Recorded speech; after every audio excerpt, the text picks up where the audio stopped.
Hello दोस्तों, गणित की कक्षा में आपका स्वागत है। आइए आज हम महत्तम समापवर्तक और लघुत्तम समापवर्तक के कुछ जो मोस्ट इम्पोर्टेंट क्वेश्चंस हैं जो पिछली परीक्षाओं में आए हुए हैं उनको हल करते हैं। देखते हैं पहला सवाल। माना कि x वह छोटी संख्या है जिसे क्रमशः 8, 12, 20, 28, 35 से भाग देने पर प्रत्येक दशा में 5 शेष रहता है। x के अंकों का योग क्या होगा? तो हम ये देख रहे हैं, इसमें लिखा है वह छोटी संख्या, तो हमें कुछ नहीं करना है, हमें लासा निकालना है।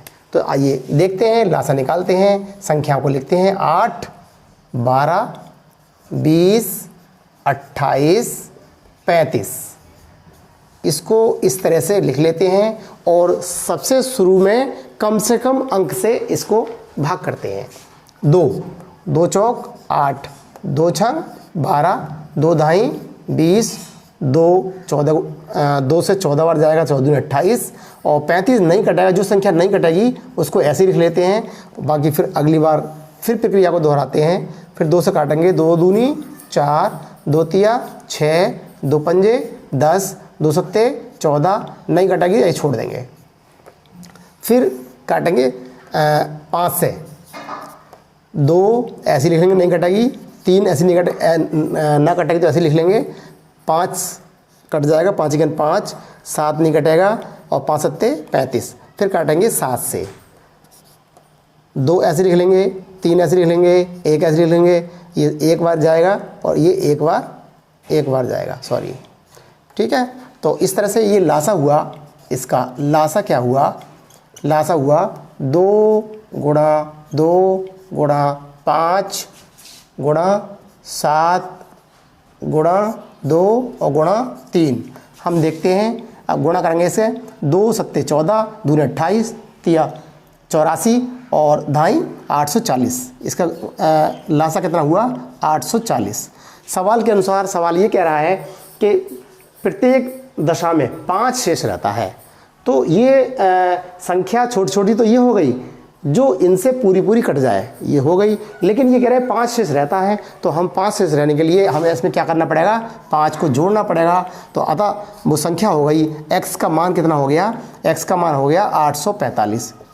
अब ये सवाल ये कह रहा है कि x के अंकों का योग क्या होगा? जो x जो संख्या है जो हमने निकाली है उसका योग कितना होगा? 8 जोड़ 4 और जोड़ 5 कितना होगा? 17। कितना होगा? 17। 8 4 12 5 17। ये वाला जो 17 वाला ऑप्शन है वो क्वेश्चन में ठीक है। ये नेक्स्ट क्वेश्चन देखते हैं। नेक्स्ट क्वेश्चन है, 2 प्राकृतिक संख्याएं 6:11 के अनुपात में है। यदि इनका लासा 462 हो तो इनका मासा क्या होगा? अगर कोई संख्याएं हमें अनुपात में दी हुई हैं तो हम इसमें संख्या निकालने के लिए किसी भी वेरिएबल से गुणा कर देते हैं। तो हम मान लेंगे, माना पहली संख्या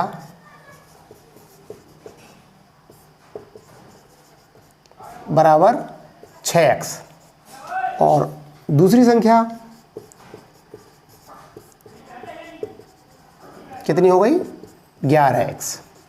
तो हमें पहली संख्या दी हुई है, दूसरी संख्या दी हुई है। अगर हम इसका हम मासा निकालें, अगर हम इसका मासा निकालें तो जो चीज़ दोनों में एक सी है वही तो मासा होती है ना। तो मासा हो गया x। अब हम जानते हैं इसका सूत्र होता है पहली संख्या गुणा दूसरी संख्या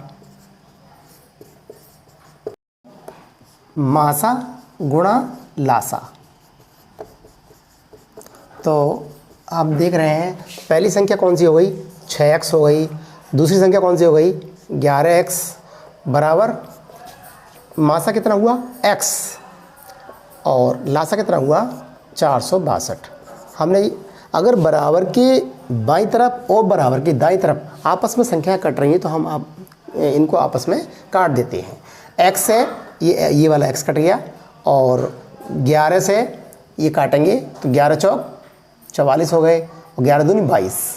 अब हम इस वाले 6 से अगर ये काटें तो ये 7 बार कट जाएगा। तो इस तरह हम देखते हैं, इधर x बचा और इधर बचा 7। तो हमें क्या निकालना था, मासा निकालना था।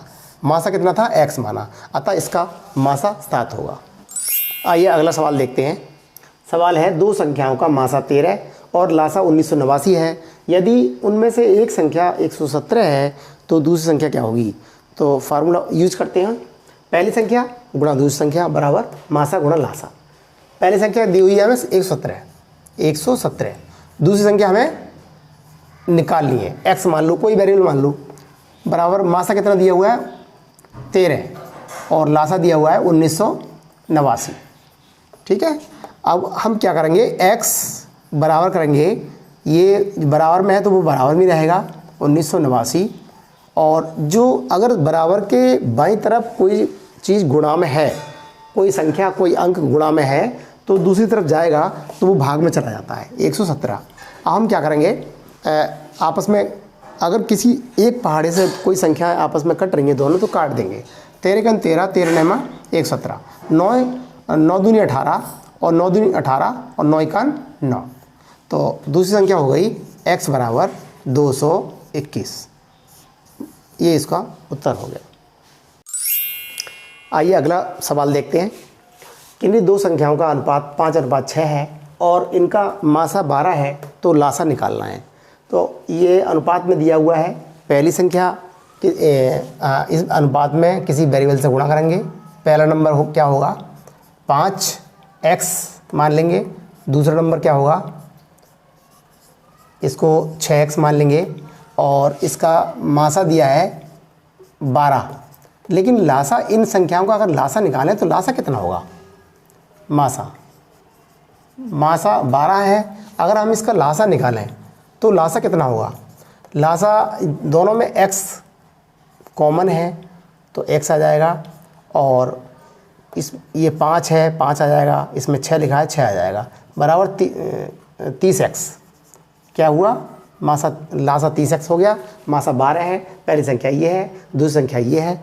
सूत्र ये होता है, पहली संख्या फर्स्ट नंबर गुणा सेकंड नंबर बराबर LCM गुणा SCF, चाहे SCF इधर लिख दो या LCM इधर लिख दो, कोई फ़र्क नहीं पड़ता।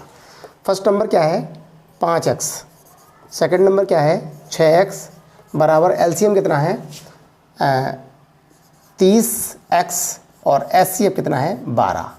अब हम आपस में काट देते हैं, 5 छंग 30 और 6 से 6 कट गए, एक x से x कट गए, x का मान कितना आया 12, x का मान कितना आया 12। लेकिन लासा हमें निकालना है, लासा निकालिए कह रहे हैं, तो लासा कितना है, लासा बराबर है 30x, तो अतः इसका लासा हो गया बराबर 30x बराबर 30 गुणा 12 बराबर 12 तिया 36, 360 उत्तर।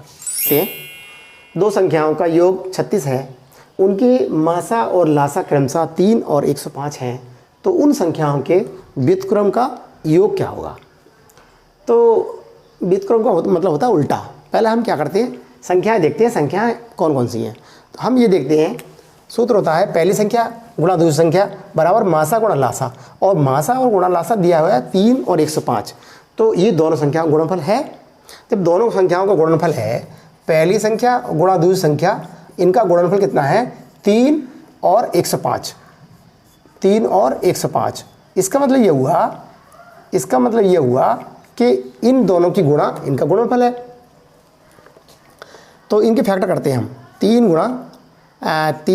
गुणा 5, 5 3 15 7 105 7। तो हमने ये देखा, और ये सवाल में ये कह रहे हैं इनका योग कितना है 36 है।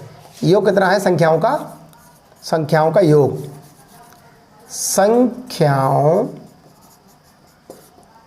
का योग है 36, कितना है 36। तो हम ऐसी संख्या बनाएं जो इनका योग 36 हो जाए। हमने देखा 3 5 15 और 3 7 21। अगर हम 15 और 21 को जोड़ दें तो क्या आ जाएगा 36 आ जाएगा। तो हमने देखी पहली संख्या 15 हो गई, दूसरी संख्या 21 हो गई, जिनका योग 36 है। ठीक है, अब ये कह रहे हैं इनके व्युत्क्रम का योग कितना है, दोनों संख्याओं के व्युत्क्रम का योग। ये कह रहे हैं दोनों संख्याओं के व्युत्क्रम का योग कितना है। तो निकालते हैं, देखते हैं। व्युत्क्रम मतलब होता है उल्टा। तो 1/15 हुई एक संख्या, दूसरी संख्या 1/21 हो गई। अब हम 1/15 1/21 यदि दोनों के हर एक से होते तो हम ऐसे जोड़ लेते सिंपल सी, लेकिन इनमें दोनों के हर एक से नहीं है तो हम क्या करते हैं 15 और 21 का निकालते हैं एलसीएम। इसका एलसीएम कितना होता है निकालते हैं, हल करते हैं। देखो इसका एलसीएम आएगा 15 7 105, 21 5 105। कोई ऐसी संख्या होती है एलसीएम जो वह छोटी छोटी संख्या होती है जो इन संख्याओं से पूरी पूरी कट जाए। तो हम देख रहे हैं 105 इसका एलसीएम है और यही जो है आपस इनसे 15 से और 21 से कट रही है। 15 सत्ते 105 7 यहाँ आ गए, 21 पंजे 105 यहाँ आ गए और ऊपर वालों को जोड़ लेते हैं हम 5 7 12/105। अब हम काट लेंगे 3 चौक 12 और 3 से 35 बार ये कट जाएगा बराबर 4/35। अतः अब ये दोनों संख्याओं के व्युत्क्रम का योग कितना हुआ 4/35 हुआ। दो सह अभाज्य संख्याओं का मासा क्या होगा। ये टेट परीक्षा में आया हुआ है और तो देखते हैं अभाज्य संख्या क्या होती है। इसमें नया शब्द आ गया अभाज्य संख्या। अभाज्य संख्या क्या होती है, जो स्वयं और एक के अतिरिक्त किसी अन्य संख्या से ना कटे उसको अभाज्य संख्या कहते हैं। सह अभाज्य संख्या मतलब यह है ये जोड़े से लिए गए हैं 2 और 3 और 5 और 7। तो ये कह रहे हैं इन संख्याओं का मासा क्या होगा, इन अभाज्य संख्याओं का सह अभाज्य संख्याओं का मासा क्या होगा, इसका या इसका। तो हम देख रहे हैं इसमें क्या एक सा है, हम 2 और 3 के गुणनखंड करेंगे तो 2 के गुणनखंड होते हैं 2 गुणा 1 और 3 के गुणनखंड होते हैं 3 गुणा 1। इसके अलावा इनके गुणनखंड और नहीं होंगे। तो हमने देखा एक में इन दोनों संख्याओं के गुणनखंडों में सिर्फ एक कॉमन है और बाकी कुछ नहीं है। तो इसका मासा होगा सह अभाज्य संख्याओं का मासा होगा, चाहे इसका निकालना है चाहे इसका निकालना है, कितना होगा 1 होगा।